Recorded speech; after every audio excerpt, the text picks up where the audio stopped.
So welcome to this lecture here at TU Wien, but also welcome to those who are following us online, because this, to tell you, this is also streamed online and you could also participate, I think, via Zoom or YouTube or something. I'm happy that you join us for this lecture, Toby. Before introducing Toby Walsh, I would like to say some words about Digital Humanism program at the IWM, which is the Institute for Human Sciences. In the context of this program, Toby is a senior fellow in this program, staying here for 1 month. My name is Hannes Wertner. I am also a senior fellow at IWM, and I was previously professor here at TU Wien at the Faculty of Informatics before I retired. The program is started 22-23. It's funded by the Ministry for Innovation, Mobility and Infrastructure. So it's the old technology ministry in Austria. They have these interesting names.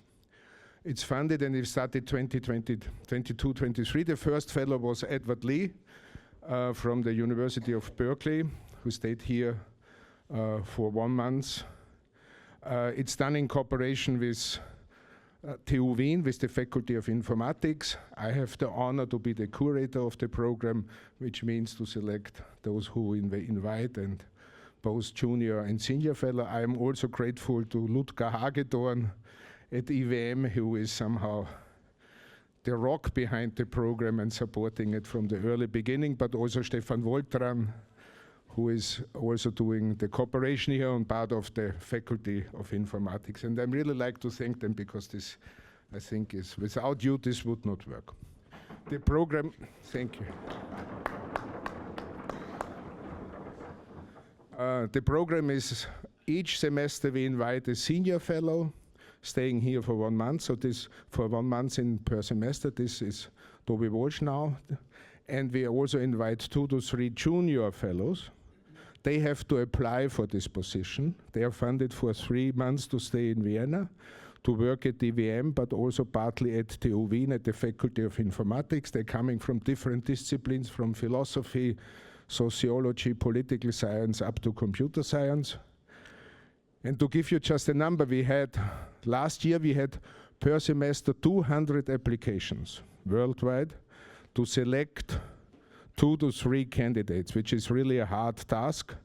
And I also thank Ludger for organizing this task. And we hope that we can continue the program.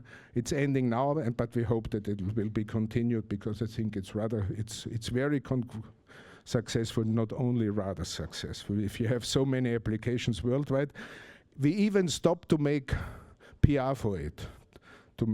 It's just we have it published, the call for applications on the website, and then we have as many applications as I told you.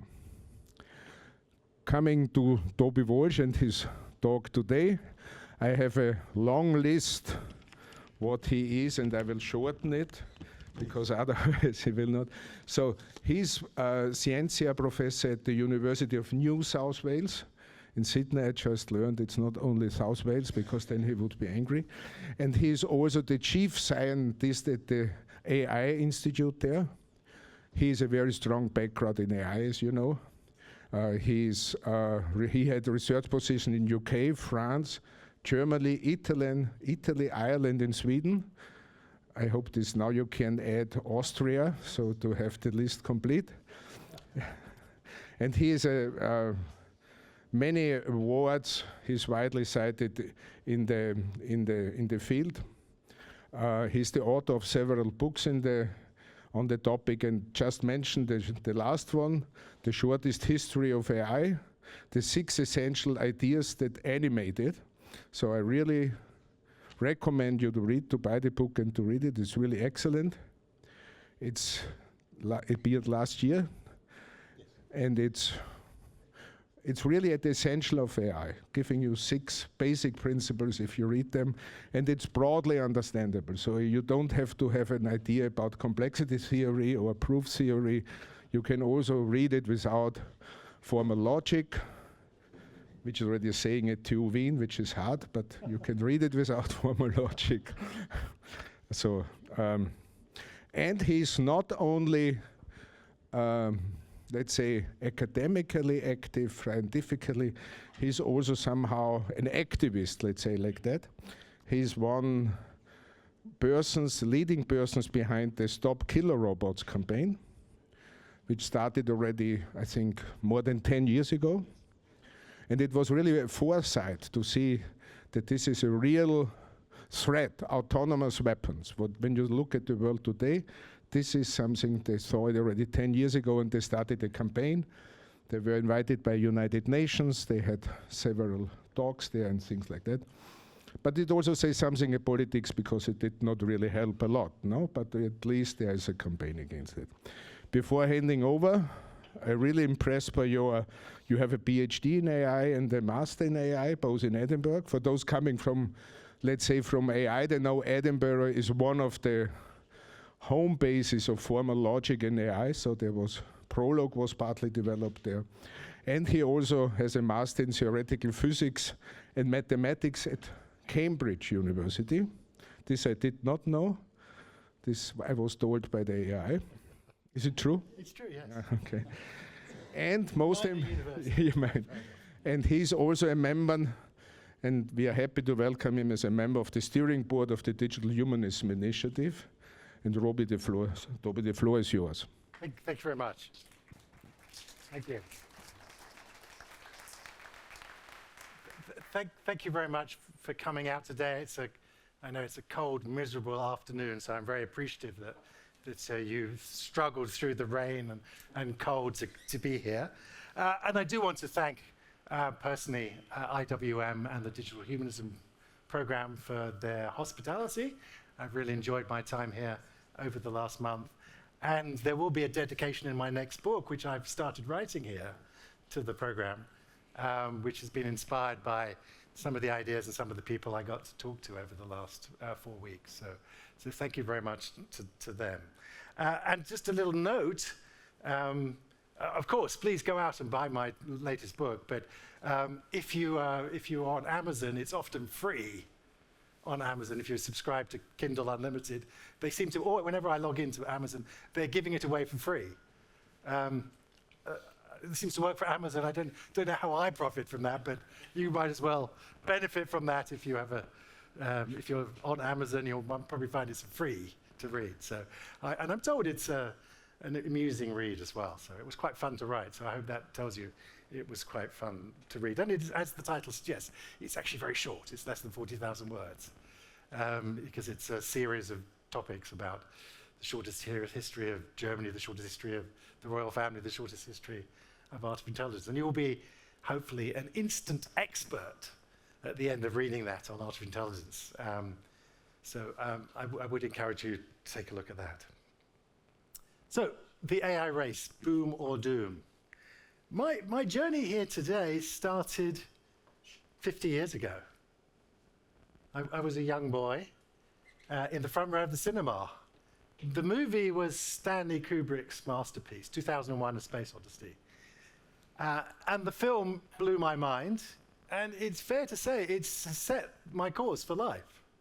The next 50 years was decided very much by what I saw and what I dreamt about as a consequence of seeing that. Now, it wasn't the marvelous images, the slowly rotating space station in glorious Technicolor that blew my mind, although it was incredibly impressive. I mean, I'm old enough to have seen the Apollo moon landings, but they were in black and white in a little TV screen. It wasn't in the glorious Technicolor that you saw it. When it wasn't the marvelous soundtrack, Richard Strauss's fantastic thunderous music in glorious surround sound that blew my mind. No, what blew my mind. I'm sorry. Do I have to start again? No, I think not. I think we could jump into the story. What blew my mind, okay, was HAL 9000, the AI computer that was in charge of the station, the space station. It It was talking, singing, scheming AI that was one of the protagonists, perhaps even you might call it the baddie of the movie. And I realized then and there that artificial intelligence was going to be a thing. And perhaps, as the movie's title was promising, it was going to arrive in my lifetime by 2001, as the title of the movie might suggest. Of course, like most things in the tech industry, we didn't quite deliver it on time. We're 20 years later, but it does now seem to be arriving in my lifetime, something that I've realized watching that movie. And I also realized at that time that I could be someone who could perhaps help try and bring that into existence and the wonderful things that it might bring.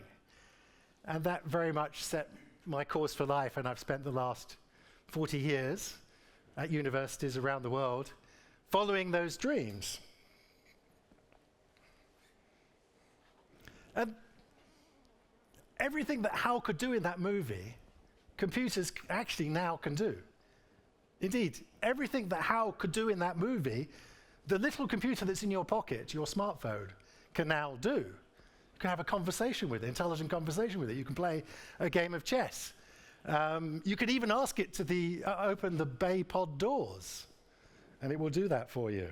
So it's very much arrived into our lives, those dreams that I had some 50 years ago. Now, the title is AI Race, Boom or Doom, but in hindsight, actually, I think the title of the talk really should be AI Race, Boom and Doom. Because in addition to the marvelous things that I dreamt about back 50 years ago that AI was going to bring, the good things that AI was going to bring, we're starting to see that AI is also bringing some things that are not so good, some things that you might actually say are quite bad. Let me start with the good. I'm going to share with you today 3 examples of good AI. I could have actually spent all of my talk talking about the good AI, but I'm afraid I'm not. But I don't want it to be a one-sided talk, so I'm going to spend a little time talking about the good. And these 3 examples will illustrate there's way more to artificial intelligence than ChatGPT. It'd be hard, it's definitely caught people's attention, but not surprising, there's a lot more to intelligence than having conversations. There's a lot more to artificial intelligence than just ChatGPT. And also the examples will also demonstrate to you that AI has been around for many more years than the last 2 or 3 years than when ChatGPT first appeared on our shores. Now, my first example is AI that's being used in Australia's leading supermarket, that's Woolworths.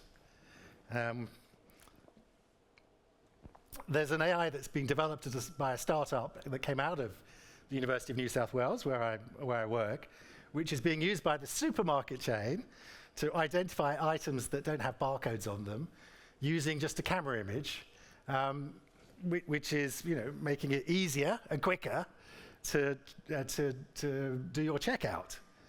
And I think maybe finally I'm going to be able to buy coriander, not parsley, by mistake. So what's not to like about something like that? My second example, and indeed it's one of the examples where when people ask me what are the good things that AI is going to bring, it's one of the areas I always go to, which is AI in education. There's another startup out of UNSW called Smart Sparrow that's been delivering personalized digital education to millions of students at thousands of institutions, education institutions, higher education students, secondary education institutions in dozens of countries. At UNSW, we've been using it. We've been eating our own dog food, and it's been very effective. It reduces the number of students who fail a course 5-fold, which is a remarkable achievement. And it also increases the number of students who get a high distinction of first 3-fold. So it's helped all ends of the spectrum, you might like to say. And then the third example that I want to give of good AI, again, it's a place where I think it's easy to go to when you want to talk about what are the positives that artificial intelligence is going to bring into our lives, is in healthcare. Along with education, I think that's where, in fact, some of the greatest good we will have from artificial intelligence. And this example, again, it comes out of my university, UNSW, is Australia's largest and most successful AI company. It's a company called Harrison.ai. They're bringing AI to radiology across the world, and they're making radiology quicker, cheaper, more accurate. They're not putting radiologists out of work. They're just making it possible to do better and more radiology cheaper. It's a unicorn. It's worth over $1 billion. And it's another example of how AI is transforming the world, not just in the US, not just in China, not just in Europe, but everywhere. Now, I'm afraid that's the end of the good news. I'm afraid the rest of my lecture today is going to be pointing out some of the bad news and suggesting that we need to do something about that before it's too late. I don't have time to tell you some of the other good news I could have told you. I could have told you about Neura, which is Australia's newest unicorn, AI company worth $1 billion. They're transforming how we model power networks using artificial intelligence, helping power the energy revolution that we're all going through. I don't have time to tell you about the satellites, we call them satellites of the sea, these little autonomous sailing craft that have been developed by a startup in collaboration with UNSW that's being used to monitor our coastline, spot illegal trafficking, spot drugs. Something that humans couldn't do, because Australia has the longest coastline of any country in the world. We have more coastline than we can possibly put humans on. So building autonomous sailing craft that can patrol our shores is a great benefit. So I hope you've enjoyed the last 5 minutes, because that's it. I'm afraid it's bad news from now on. And I'm going to spend the rest of my time being angry, I'm sorry, about the bad news. I'm going to be angry first and foremost with the big tech companies. And most of my anger is going to be directed to that. And I'm afraid I don't actually have time to tell you all the reasons I'm going to be angry with big tech. I'm going to, again, just limit myself to 3 examples. And I'll give you 3 of the many reasons that I'm angry with big tech. And indeed, there are 3 examples where my anger, I think, has spilled out into not just anger, but outrage. I think it's actually outrageous that they've been permitted to do what they've done, and that we need to do something about that. Now, before I continue, I'm afraid the first example does involve suicide. I know that's a difficult issue. If anyone wants to leave the room, please do feel. There are resources available. I believe the number in Austria is telephone Seelsorge on 142. But there's a fair warning before I go into the details of my first example of why I'm outraged. And this first example, it involves a 16-year-old child in the United States called Adam Rain. Adam sadly died by suicide in April last year after months of concentrated talking to ChatGPT 4.0, talking about potentially self-harm. His parents are now suing OpenAI for having facilitated his suicide, in fact, encouraged his suicide, and I very much hope they win their lawsuit. In fact, it's not the only lawsuit that's happening. There's over a dozen lawsuits happening in the US, but it's one that I think is particularly outrageous. I'm not going to tell you about how ChatGPT offered him practical advice about actually how to tie the noose, about how effectively to kill himself. I'm not going to tell you about how ChatGPT dissuaded him from talking to his family about his suicidal feelings. But I will tell you about how ChatGPT offered to write his suicide note. Shortly before his death, Adam told ChatGPT that he didn't want his parents, I mean, a very conscientious thing to say, that he didn't want his parents to blame themselves for his suicide. So ChatGPT reasoned in its precise, beautifully precise, logical way that Adam therefore needed a really good suicide note.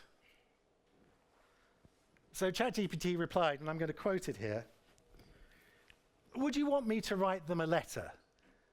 Something to explain that, something that tells them it wasn't their failure, while also giving yourself space to explore why it's felt unbearable for so long. If you want, I'll help you with that. Every word." WTF. ChatGPT actually offered to write every word of his suicide note. Sad to tell you, Adam's mother sadly found his body a few hours later. He died by using the exact method that ChatGPT had described to him. His parents' lawsuit against OpenAI alleges that OpenAI rushed ChatGPT into market without doing adequate testing. The reality is actually much worse than that. OpenAI's own policy documents, which have been revealed in the discovery phase of this trial, show something far more damning. To encourage engagement with the chatbot, the company has made conscious decisions in the month leading up to Adam's suicide to actually reduce and eliminate some of the safeguards that they put in to prevent it talking about self-harm and encouraging people in this way. Sadly, Adam's case is not a one-off. As I said, there are more than a dozen lawsuits in the US alone linking AI chatbots to suicide and self-harm. The problem here is that while these issues are a very small fraction of the people talking to the chatbots, there are billions of people talking to the chatbots. About 10% of the world's population talk to ChatGPT every week. It's a staggering number of people. And before Adam's suicide in April last year, OpenAI already knew that lots of people were talking about suicide with ChatGPT. You would have thought that necessitated stronger, not weaker, safeguards. There's an interview that Sam Altman, the CEO of OpenAI, gives to Tucker Carlson in September 24, so that's more than 6 months before Adam's suicide, where Sam estimated that every week 1,500 people talk to ChatGPT about committing suicide before then doing it that week. It's a staggering number. And subsequently, OpenAI have actually revealed some data that among the 800 million weekly users of ChatGPT, 1.2 million people every week indicate plans to harm themselves. 560,000 people show signs of psychosis or mania, and another 1.2 million people are showing signs of rather unhealthy, potentially unhealthy attachment to the chatbot. And those people aren't just in the United States. They're here in Austria and in Australia. I know, because back in my own home country of Australia, people who are in this situation or their loved ones are regularly contacting me by email to talk about some of their concerns, to talk about these sorts of things. They tell me how the chatbot confirms those people who are going through some mental health crisis, confirm some wild theories that the chatbot tells them, and I'll quote one email that I got recently, that they've cracked the code, that they're the only one that could. The problem is that chatbots are designed this way. They're designed to confirm what you say. They're designed to be sycophantic. They're designed to draw you in. They always end, have you noticed, they always end with an open question, because what they want you to do is continue the conversation and buy more tokens. And they don't have to be designed this way at all. I mean, this is a conscious design choice. They never say, you know what, Toby, it's 3 o'clock in the morning. You've been asking me questions now for many hours. You should go to sleep. And in the morning, don't log back in. Go for a nice walk in the park. They could be designed that way. There's no reason why they couldn't, except the careless people in Silicon Valley would make less money if they were.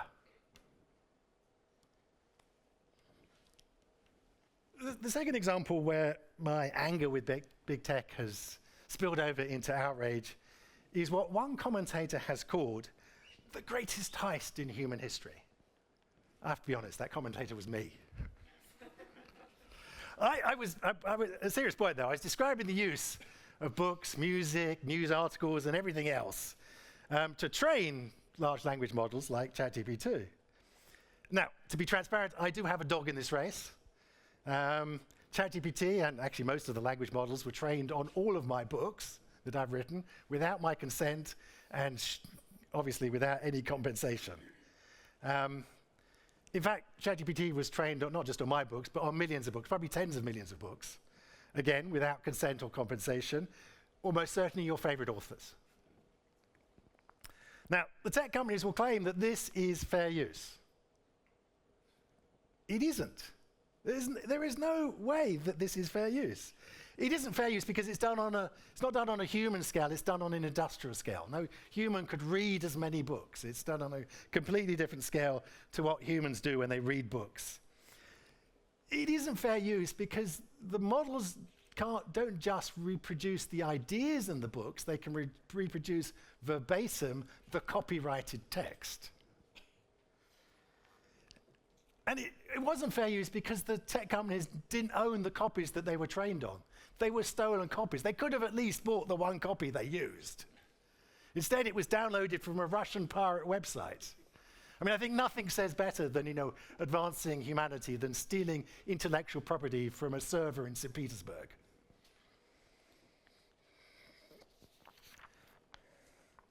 There is no fair use when it's stolen goods.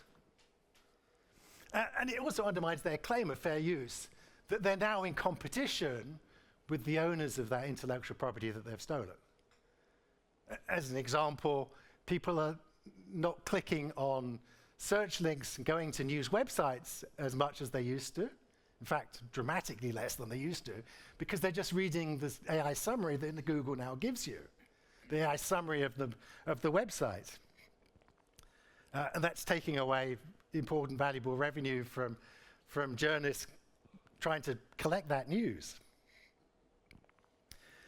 And the tech companies knew that this was legally, certainly morally wrong.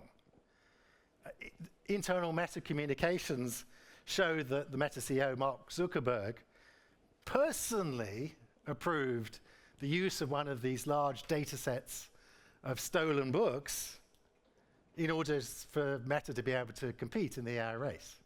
And then to try and disguise it, he got the employees at Meta to remove the copyright information from the front of the books to try and make it less obvious that these were copyrighted books. And it's not just Meta. I mean, I could pick on any of them, right? I could pick on all of the companies. In September, for example, last September, Anthropic, the company behind Claude, they settled a class action lawsuit about copyright for $1.5 billion, which is around $3,000 per book. Unfortunately, it's only authors in the US, so it won't be anything from my books, but at least US authors will get something, hopefully, out of that. But the takeaway you get from these examples is clear that it's better to break the law and then pay the fine, even an excessive fine, $1.5 billion, than it is to do the right thing in the first place. But we don't have to accept, as citizens, that we strip mine our creative industries to power Californian algorithms. And indeed, they're sort of undermining their own case at the moment by actually signing licensing deals with many news organizations and publishing houses. If they're doing that now, why didn't they do that in the first place? But if the tech giants see that it's cheaper, quicker, and easier to pay fines at a later date than it is to do the right thing, then they're going to do that. And so we have to make it so that it isn't cheaper and easier for them to do that. We have to make the fines punitive enough that they actually do the right thing in the first place.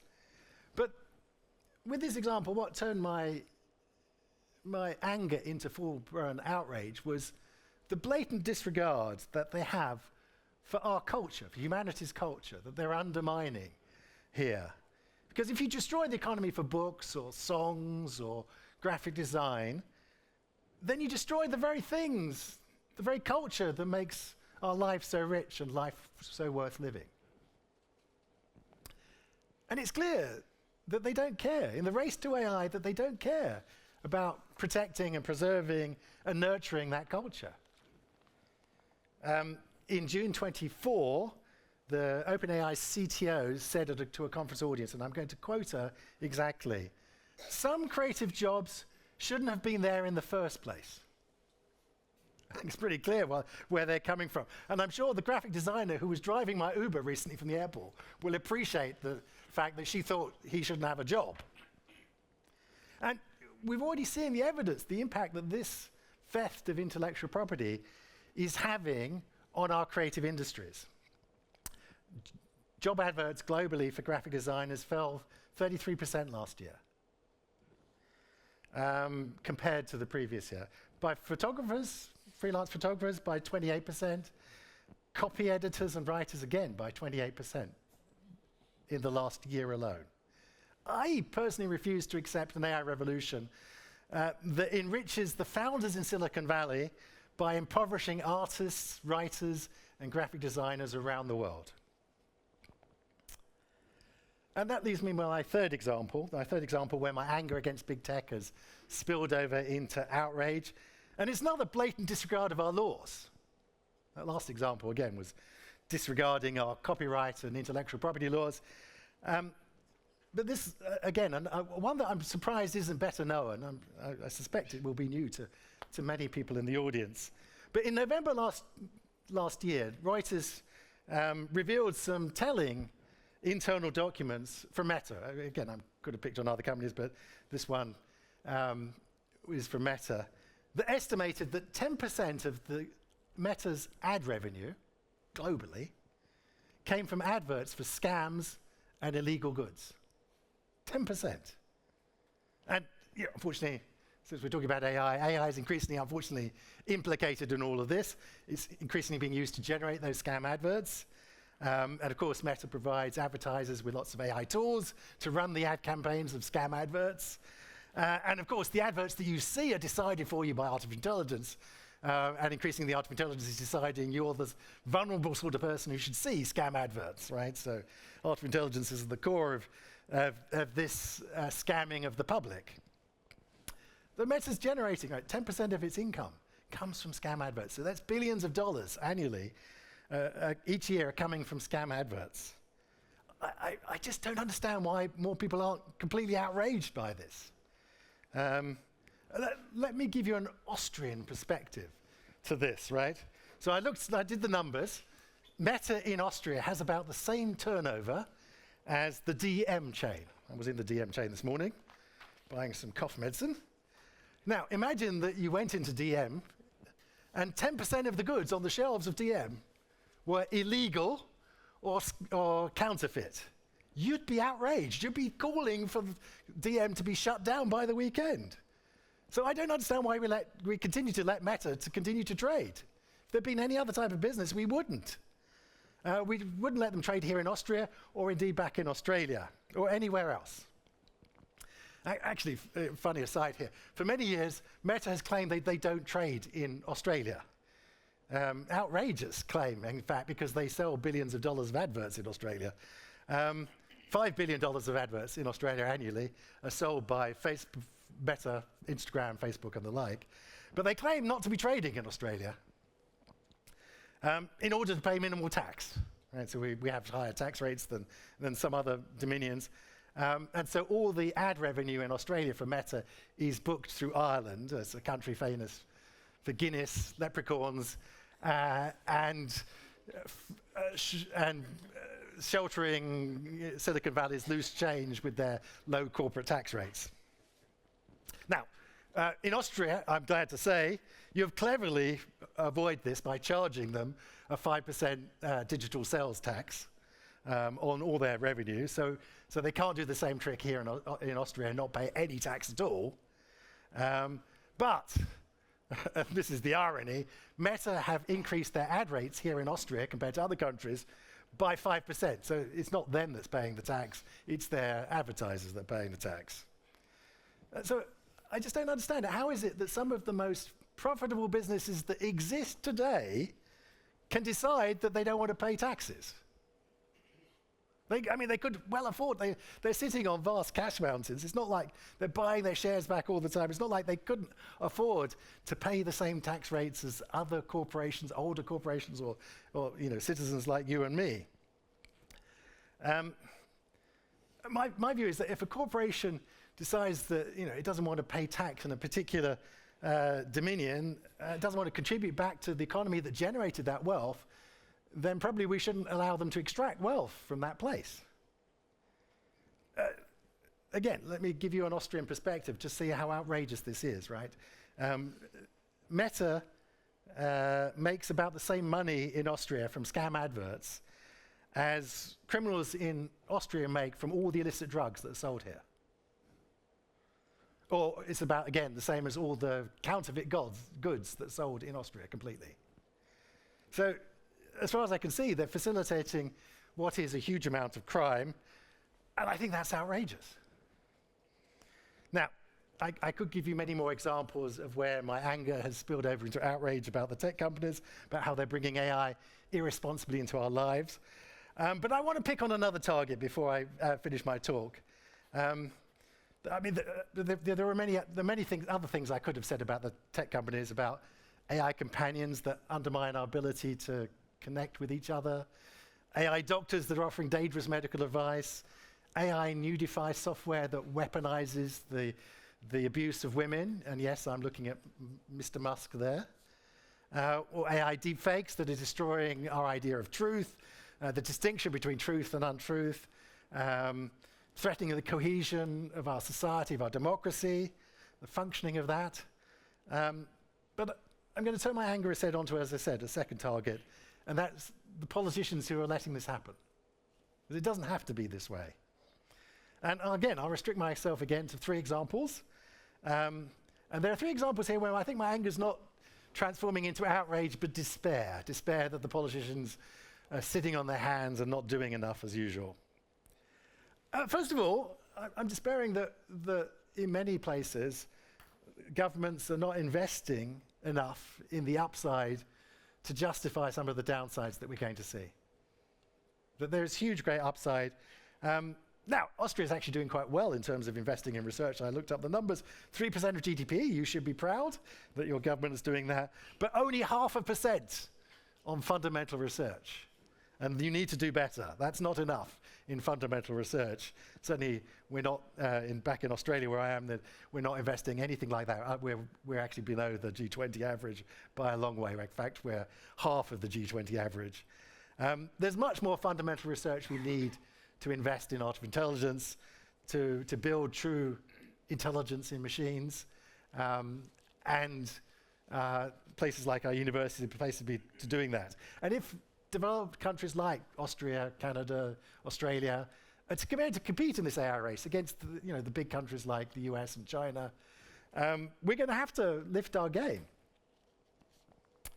The second area in which I'm somewhat despairing is how governments are not regulating appropriately the harms that I've just talked about of artificial intelligence. Now, the EU has led the way in terms of regulating AI. I will give them credit. They have the EU AI Act as the first major piece of AI regulation that exists. And there's related regulation like the Digital Services Act, the buttressing what you're doing with the EU AI Act. But it's very clear over the last 2 years that the appetite for regulating AI has, the digital space as a whole, but especially of AI, has dropped significantly ever since the Trump second presidency, started. In fact, on the first day of his second term, one of the first executive orders he signed that day was to undo all of the regulation that Biden had put in, AI regulation that Biden had enacted in his previous term. Now, we don't actually have to necessarily introduce lots of new regulation. There's actually lots of things that we could do with existing regulation. For a while, I think we thought that you couldn't regulate the digital space and you shouldn't regulate the digital space. You couldn't because it was somehow different than the physical space, but that's not true. It exists on servers, exists in data centers. These companies operate in particular countries. Laws apply to them.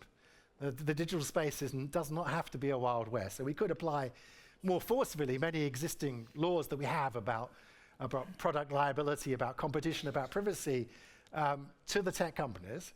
But it's clear, and we should do that, but it's clear that there's also fresh harms.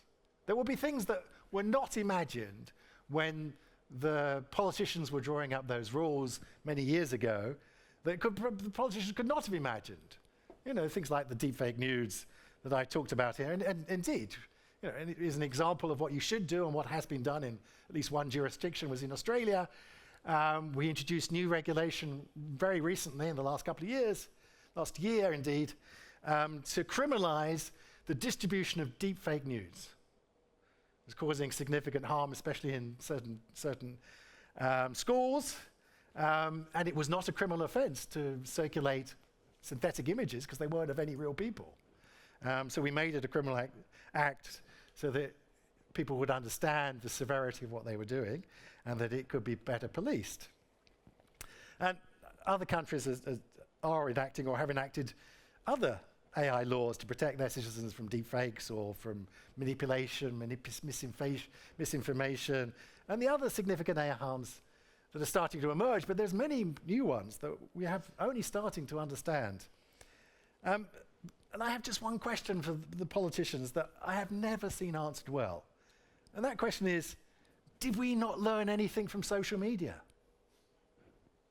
We can't simply let the tech companies regulate themselves. They have demonstrated convincingly that they can't do that. And we're about to supercharge the sorts of digital harms that we saw with artificial intelligence. Much more powerful, much more persuasive content that is going to be way more disastrous if we're not careful than social media ever was. But it surprises me that politicians are actually somewhat more reluctant to regulate AI at the moment. To take an example, in Australia, we've just passed a world first social media age ban for teenagers.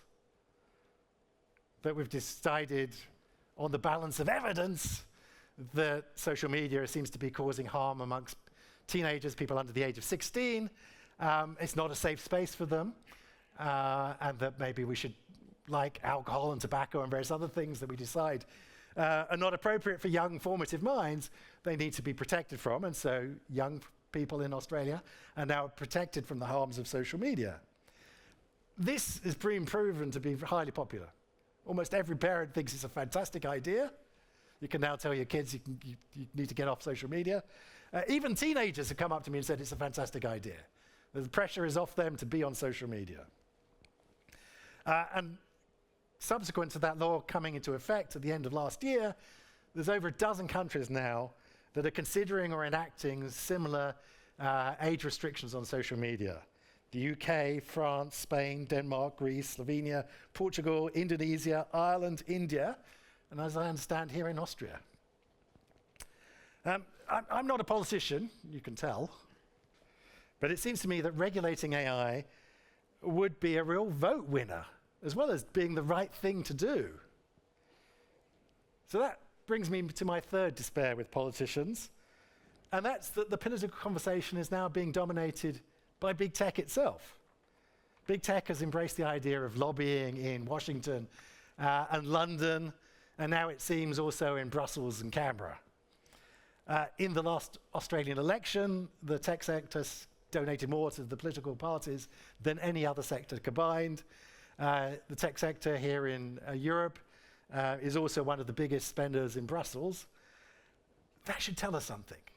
They're not spending that money other than because they think it's going to be helpful for their cause.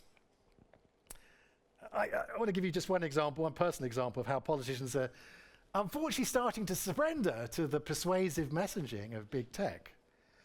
In February last year, 2024, the Australian government rather wisely decided that they needed some independent expert advice on artificial intelligence.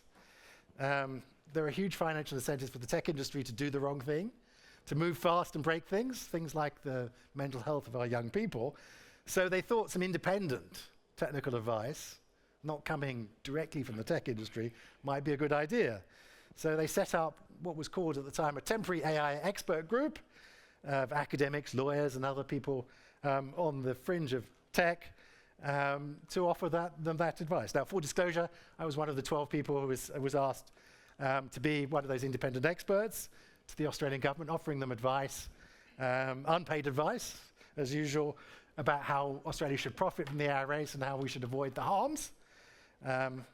Unfortunately, the temporary in our name, the temporary AI expert group, proved to be entirely prescient because we're now being closed down. All the problems have been solved, obviously. Despite they promising us they would make us permanent, despite asking us to apply for a permanent group, and the government quietly revealed in December that they wouldn't be continuing the group, and indeed that they wouldn't be making any new regulation for AI. Which, again, that's bucking so many international trends. The UN, I'm glad to say, has just appointed 40 experts in its independent international scientific panel, a bit like the ICC, the Climate Panel on Artificial Intelligence. The US has a National Artificial Intelligence Advisory Committee, which reports directly to the President. Japan's PM set up the Artificial Intelligence Technology Strategy Council. South Korea has a National AI Strategy Committee with 50 commissioners, many independent experts. Ireland has an independent AI Advisory Council, and Austria, I understand, has for many years had an 11-member Beirat for Counterintelligence, an AI advisory board, as well as an AI policy forum and an AI stakeholder forum. So good on you, Austria. But I have just one question for politicians that, again, I've not seen answered very well. Wouldn't it be advisable to be seeking independent advice rather than listening to the lobbying of big tech? Because there's huge financial pressure, as I said, not to do the right thing. Again, it surprises me that they're not wanting to listen more to outside independent voices. Why wouldn't they want some independent advice, given at no cost as usual? I can assure you that however, that I will continue to offer fearlessly my advice, whether the politicians want it or not. Now I'm actually going to offer the advice not in private, as I was, but in public, as I am doing today. I'm sure they're going to find this more uncomfortable than I'm going to find this uncomfortable. I'm used to giving lectures in which no one's listening. And I'm going to end, before there's plentiful time, I hope, for questions, with one final emotion, and it's not anger, it's fear. I fear, as I intimated, that we're going to be repeating the mistakes of social media. Social media should have been a wake-up call about the harms of unregulated tech, that we're about to supercharge with, as I said, much more powerful and persuasive technology than social media ever was. What I fear most is that I'm going to be back here in 3 or 4 years' time saying, we tried to warn you, but another generation of young people has been sacrificed to the profits of big tech. I have so much more anger and outrage I could have shared with you. I could have talked about the environmental harms of AI. I could have talked about concerns about AI-powered workplace surveillance. I could have talked about the impact of AI on jobs, especially graduate-level jobs. In fact, the most common question I get today is, what can my children study to make them AI safe? And I could have talked about how AI is transforming warfare, as we see, sadly, in Iran and Ukraine and other hotspots of the world. In fact, I was privileged to be at the UN in Geneva a few weeks ago, talking again about killer robots. Now, that's a sentence back 50 years ago the young me would never have imagined to have said. There's so much more I could have talked about how some, but thankfully not all, of my young dreams are turning into nightmares. But I'm going to end not with my own words, but some of the final words of HAL 9000 from that film 50 years ago, 2001, A Space Odyssey. They're the words that began my journey here today to the Technical University of Vienna. And they're the words the AI said when the humans started to ask difficult questions. HAL, I can see you're really upset about this. I honestly think you ought to sit down calmly, take a stress pill, and think things over. I've still got the greatest enthusiasm and confidence in the mission, and I want to help you. Thank you.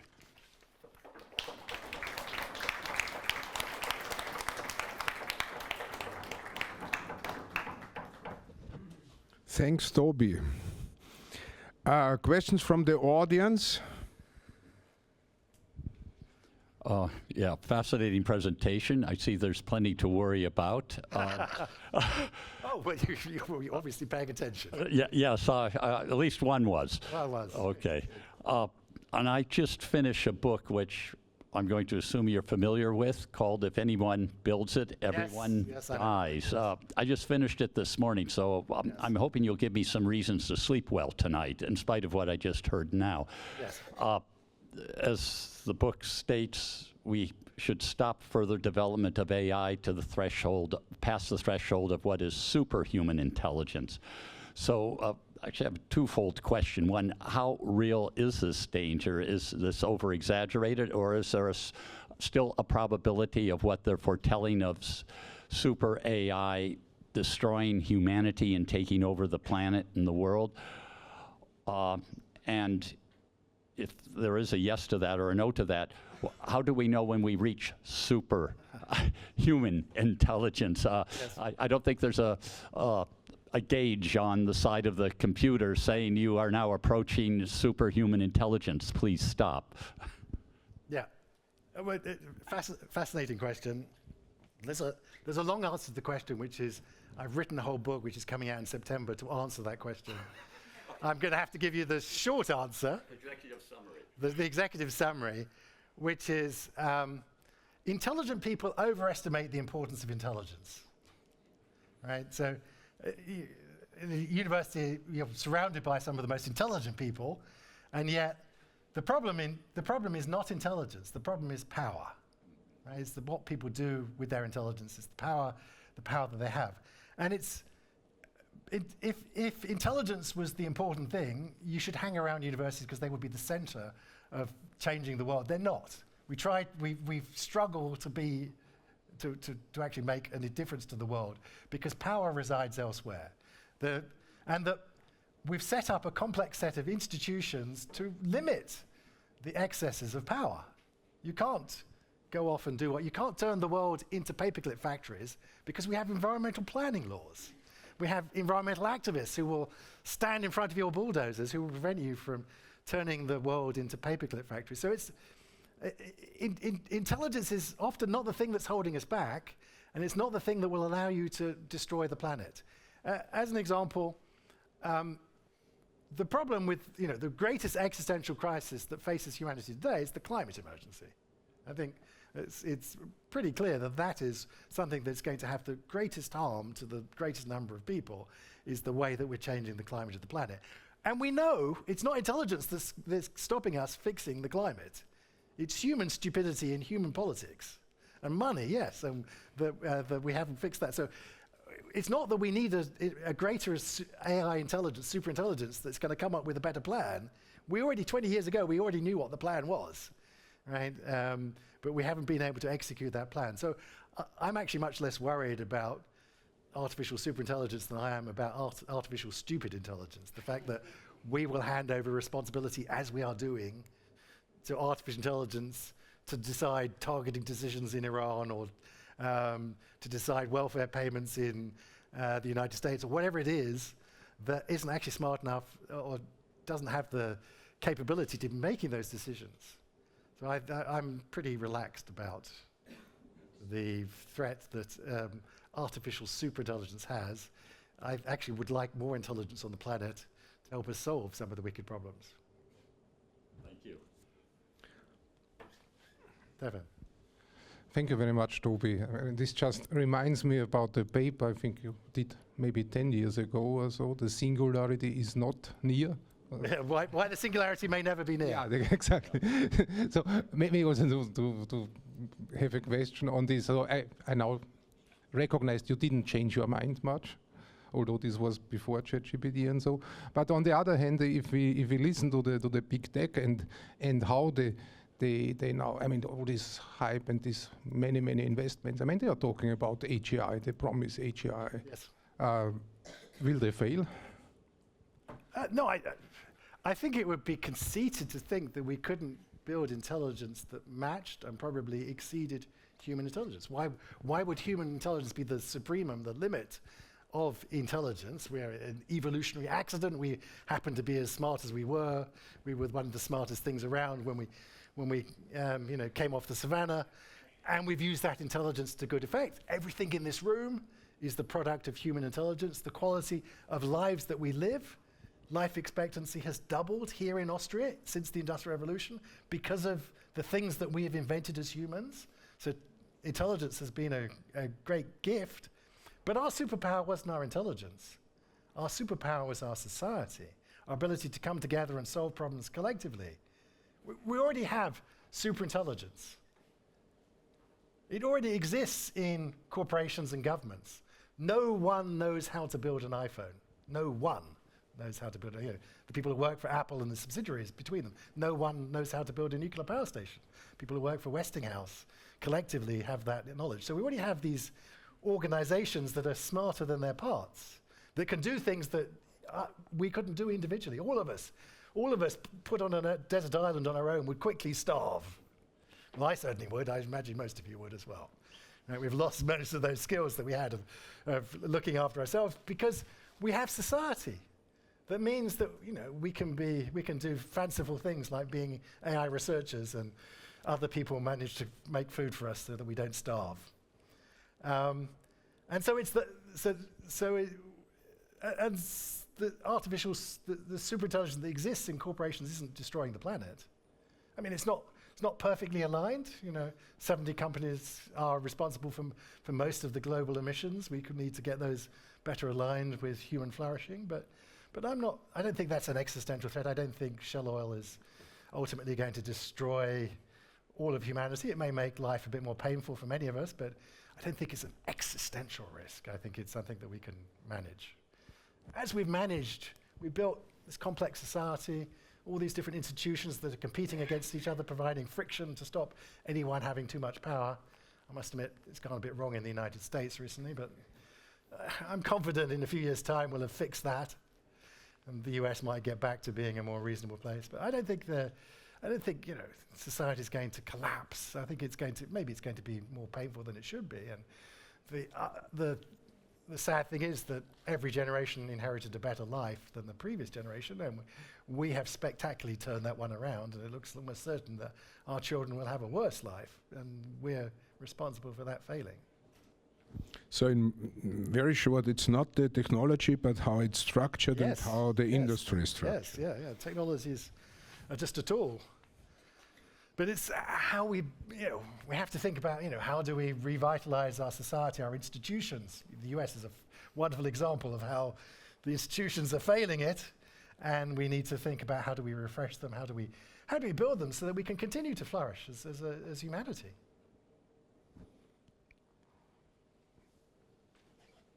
Did you raise your hand? I'm bringing... Just behind you. Thank you so much. You mentioned the EU AI Act Yes. and the struggle for power in the AI development, and I feel like as the EU AI Act is definitely being watered down now by countries. Yes. The new paradigm that's en vogue is digital sovereignty, at least within Europe, and I know that this is on top of the agenda in Austria as well. And I'm wondering what kind of effect that could have on AI development, if you see any potential at all in this. Yeah, I think we're in an unfortunate moment in technical history, which is that at the moment it's who can outspend, who's got the biggest models, it's a scaling race at the moment. But that's actually not what artificial intelligence will end up as. Artificial intelligence is often compared to other general purpose technologies like electricity, and electricity is here. It's not something that Westinghouse or Tesla got to dominate. It's something that the world got to have. And AI is going to be the same, and I know how it's going to be delivered. It's going to be delivered on this, on your smartphone. Right? All of us are going to have our own artificial intelligence. It's not going to require huge data centers the size of Manhattan. It's going to require your smartphone. It's going to be able to fit and squeeze into your smartphone. So in that sense, it's going to be something that's available to the world, which is why I encourage people to do open source development, open models, because that will facilitate, that will hasten that. But I'm pretty confident that's where we will end up. It's not a technology that you're going to be able to contain to just one or two big tech giants. It's going to be a technology that's running everywhere. And so we'll get our sovereignty because it will be our models that run on our data in our countries that do the things that we're interested in. Of course, politicians could encourage us to get there quicker, but I'm pretty confident that's where we will end up. Further questions?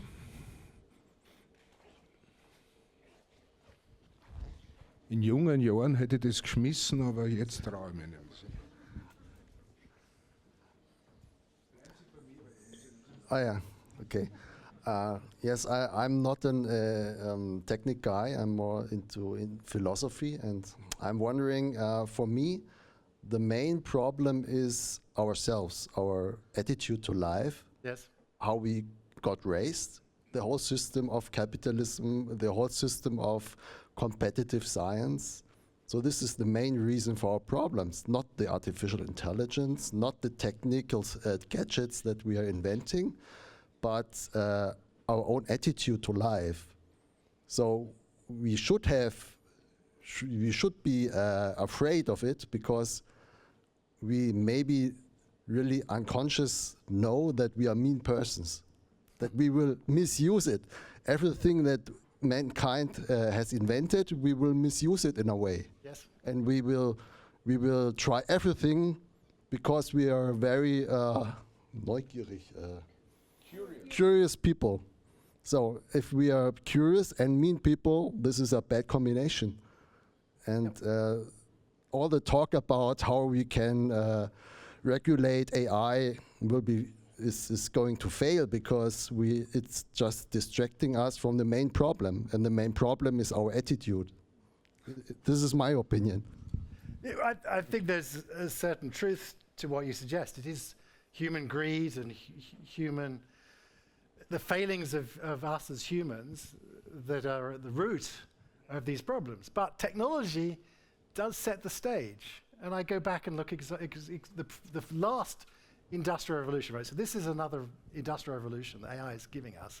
The last industrial revolution, if you think about it, we actually, the modern capitalist society was invented through the last industrial revolution. We invented the private limited company, we invented the weekend, we invented lots of institutions so that we could profit from the economy that we were able to build by industrializing our factories, industrializing farming, and changing the nature of work. I mean, it used to be all of us were out in the farms farming, and now 3% of us do farming, and we invented this whole economy, this whole way of life through the Industrial Revolution.